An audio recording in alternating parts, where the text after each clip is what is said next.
Bucket lister for me right here. I've got a butt plate. That's a good sized gun right there.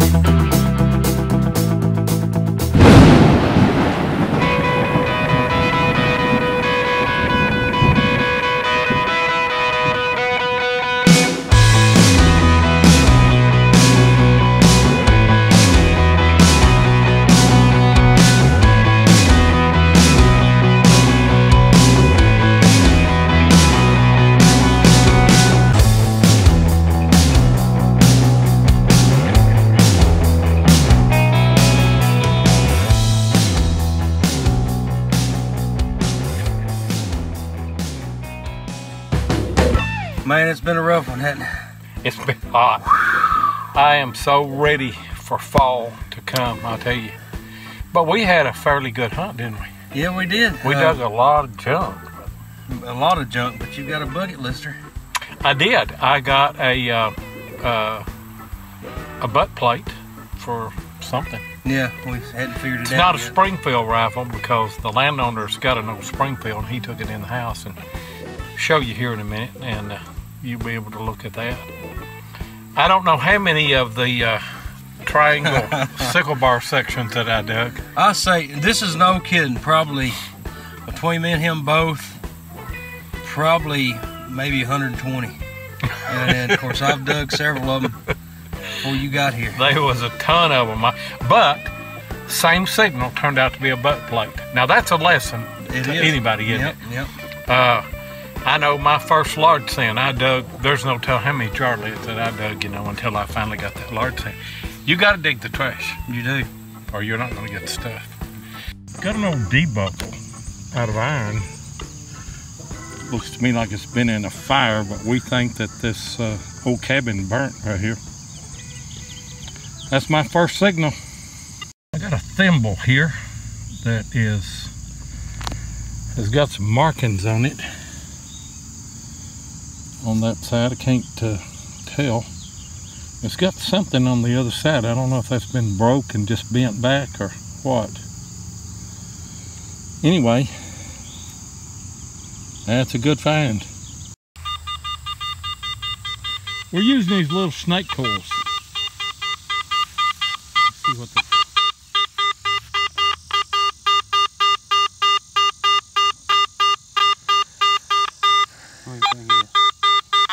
I don't know.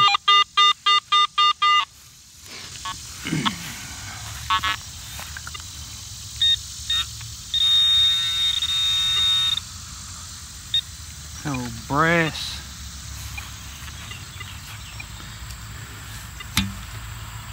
No, it's not. I'll tell you what that is. That is for putting two things, you cut slots and put two pieces of wood together. You drive that in like picture frames and things. Yeah. You cut slots and then that slides in and pulls it together. Huh, that's pretty neat. And then get that big spoon out of there. Check that baby out, would you? Boy, I bent it. Did you? That's a big one. Well, I like my cereal spoons. You take care of a bowl of soup with that baby there. Oh, yeah.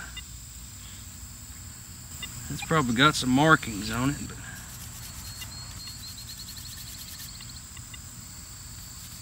it ain't new. No. I dug this piece there a while ago and Lee went and cleaned it up. He called it. He said he thought it was part of a buckle. It says swim away. Flip it over there. Just look at the back. Turn it sideways there and we'll see those little hooks. Can you see? And turn it up sideways where we can see those. No, like this right here. Oh, okay. Yeah, that thing would have been a latch on a belt or something other. Probably going on swimsuit, didn't it? Yeah, I think it probably did, yeah. Well, here's the story on Swim Away.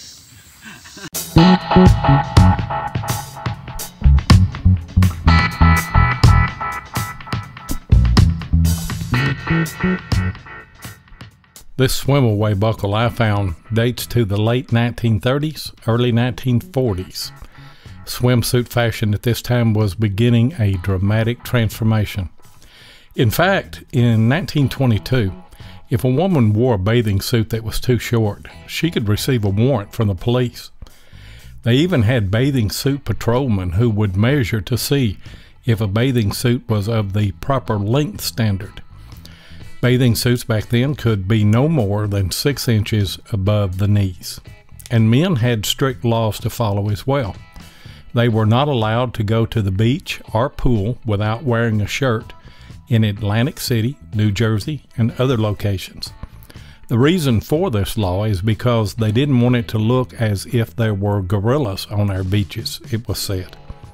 It wasn't until 1937 that men would sport the infamous swim trunks and no shirt look at summer events at the beach.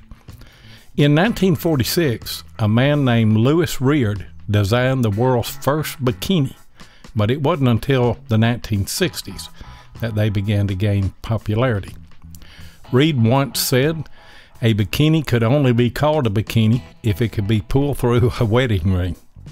And I bet you didn't know that the inspiration for the name bikini came from the nuclear test site at Bikini Atoll of the Marshall Islands in the Pacific, where 23 nuclear devices were detonated by the United States beginning in 1946. I don't know which created the greatest shockwaves, the nuclear detonation or the release of the bikini. Got this and little we piece. have no idea what this piece is here that Jeff dug. Beautiful little piece. It's heavy brass. Yeah. Maybe a piece to a saddle or something.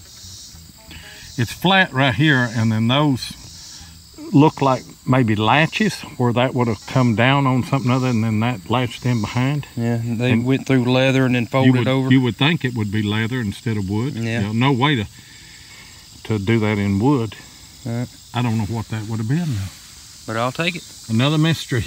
Yep. Bucket lister for me right here. I've got a butt plate. That's a good sized gun right there. I hit that just a little bit right there. That's a good sound though, I tell you. Good find, buddy. That's awesome. First one I ever found. Yep, I'm still waiting on my first one. And then of course the landowner, he was talking, when they first moved here, he found that laying on top of the rock over there, so that's why we come over here. Yep. And maybe we can find the barrel. Yep, that'd be nice. But I tell you, we've been looking forward to getting back together. Yeah, and this is the first time we've been together since, what, probably 3 or 4 months. It's been a while, I'll tell you. We Been a while. went prospecting for That's a little easy bit. for you to say. Yeah, but metal detecting has just been too hot, and then actually today it got hot. And it's too hot now. It's yeah. Probably, what would you say, 12:30? Yeah, Something like that. probably And 90 something. Heat index is, I'm sure, well over 100. So. yeah. And they're saying tomorrow another one, and then we get a little bit of break on it. But yeah, when you can only hunt an hour and a half, it's too far for me to drive down here or you to drive up to Kentucky, either one. But we had a little window and we had some shade to hunt in here. We couldn't have hunted an hour in the field. Lord no. By 7 No o'clock, way. it was already humid and hot and everything. Now we were just bouncing around shade tree to shade tree, and then you see what we found. So. But we got some good stuff. I just dug this piece out. Look at there. That's pretty neat, isn't it? Got the sun on it. Got all kind of decoration on it. We don't know if that's a money clip or a great big old hairbread. It looks like a spoon, big spoon or fork. Yeah. But it's not. Because this piece right here, you can't see it, but it's rounded off and that's rounded off. Huh. The face of a pocket watch. Second hand would have been right there.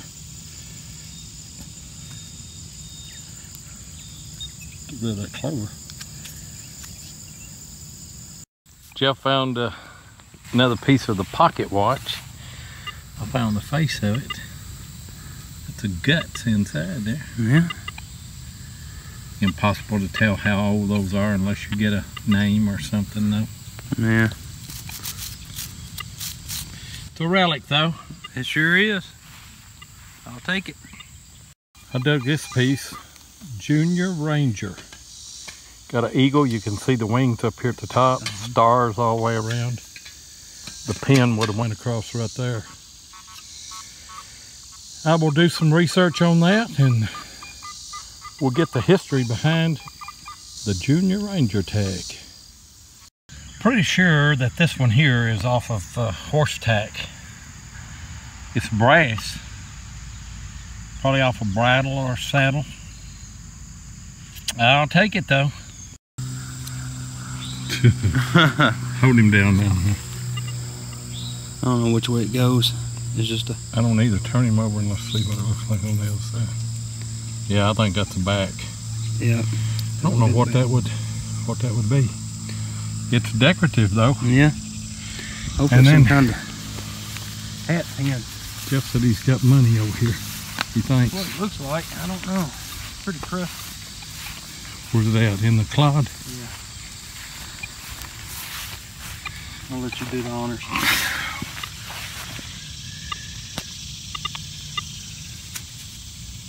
Yeah, I see Lincoln right there. That's going to be a zinking. It has to be. If you see Lincoln's head. Yeah, it's all crusted. It's a zinking. Yeah, yeah, yeah. Try to clean that off a little. What'd you find now? I believe it's a 1943 P war nickel. It's got a tag and it's got a number 12 on it. 212. 212, yeah, that's a cattle tag. I would say. Could be a baggage tag. Cotton bale tag, you don't ever know. No. I dug this a while ago and we are pretty sure that that's a snuff can. We'll get the landowner to wash it off and see if there are any names or markings or anything, but I'm almost positive that that is a snuff can. I remember my aunt had one like that. Jeff's got out in the sun out here For a spoon. That's 2 spoons you found today. Yeah, I like the bigger one better. Yeah, I know it. Out of that hole right there, I got me a big old green wheat. You might be able to see the date right there. I'll put it on this clip. I'll take that find. Don't forget, Thursday nights. Well, Relics Radio. 2 rednecks with a metal detector. Come and visit us. Call in. Yeah. We're on Spreaker.com. It's Relics Radio every Thursday night at 8 o'clock Eastern Time. And at Detector's, what can they get? They can get our t-shirts. How about that? Brand new t-shirts. Good t-shirts. I don't know who it was, but today I saw a Facebook where somebody had got out and hunted and they'd found something real good, and they said it's the first time they wore their Relics Radio t-shirt. So there you go. Hey, yeah. You need to get one. Ken and Mark, they filling them shirts up with a little bit of mojo, so yeah. You get something else. Anyway, guys, we'll see you Tuesday on YouTube and see you Thursday on Relics Radio.